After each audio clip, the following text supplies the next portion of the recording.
Hi friends, welcome to Kirikiri Kannada tech YouTube channel. ಈ ಒಂದು ವಿಡಿಯೋದಲ್ಲಿ ಬಂದುಬಿಟ್ಟು ನಿಮಗೆ ಕೋಟೆಕ್ ಲೀನ್ ಅಂತ ಹೇಳಿಬಿಟ್ಟು ನಿಮಗೆ ಅಮೌಂಟ್ ಅನ್ನೋದು ಹೋಲ್ಡ್ ಆಗಿರುತ್ತೆ. ಕೋಟೆಕ್ ಮಹೀಂದ್ರ ಬ್ಯಾಂಕಲ್ಲಿ ಯಾರ್ಯಾರು ಅಕೌಂಟ್ ಇರುತ್ತೋ ಅವ್ರಿಗೆ ನೀವೇನಾದರೂ ಪರ್ಸ್ನಲ್ ಲೋನ್, ಕ್ರೆಡಿಟ್ ಕಾರ್ಡ್ ಈ ಥರ ತಗೊಂಡಿರ್ತಿರಲ್ಲ, ಆ ಅಮೌಂಟ್ನ ಪೇ ಮಾಡಿರಲ್ಲ. ಅದಕ್ಕಾಗಿ ಲೀನ್ ಬ್ಯಾಲೆನ್ಸ್ ಅಂತ ನಿಮಗೆ ಇಷ್ಟು ಅಮೌಂಟ್ ಅನ್ನೋದು ಹೋಲ್ಡ್ ಮಾಡಿರ್ತಾರೆ.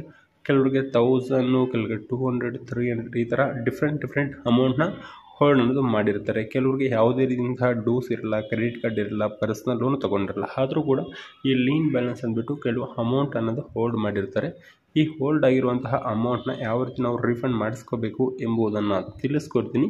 ಈ ಒಂದು ವಿಡಿಯೋನ ಸ್ಕಿಪ್ ಮಾಡದೆ ನೋಡಿ. ಈ ಸ್ಕ್ರೀನ್ ಮೇಲೆ ಕಾಣ್ತಿರುವಂತಹ ನಂಬರ್ಗೆ, ಡಿಸ್ಪ್ಲೇ ಮಾಡಿರುವಂತಹ ನಂಬರ್ಗೆ ನೀವು ಕಾಲ್ ಮಾಡಿಬಿಟ್ಟು ಕಸ್ಟಮರ್ ಕೇರ್ಗೆ ಅನ್ನೋದು ಕನೆಕ್ಟ್ ಆಗುತ್ತೆ, ಬ್ಯಾಂಕ್ ಕಸ್ಟಮರ್ ಕೇರ್ಗೆ.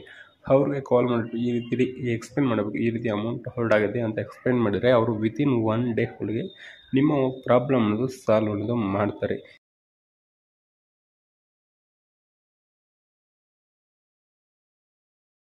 ಒಂದು ವಿಡಿಯೋ ಇಷ್ಟ ಆಗಿದ್ರೆ ವಿಡಿಯೋನ ಲೈಕ್ ಮಾಡಿ, ಚಾನಲ್ನ ಸಬ್ಸ್ಕ್ರೈಬ್ ಮಾಡಿ. Thank you for watching.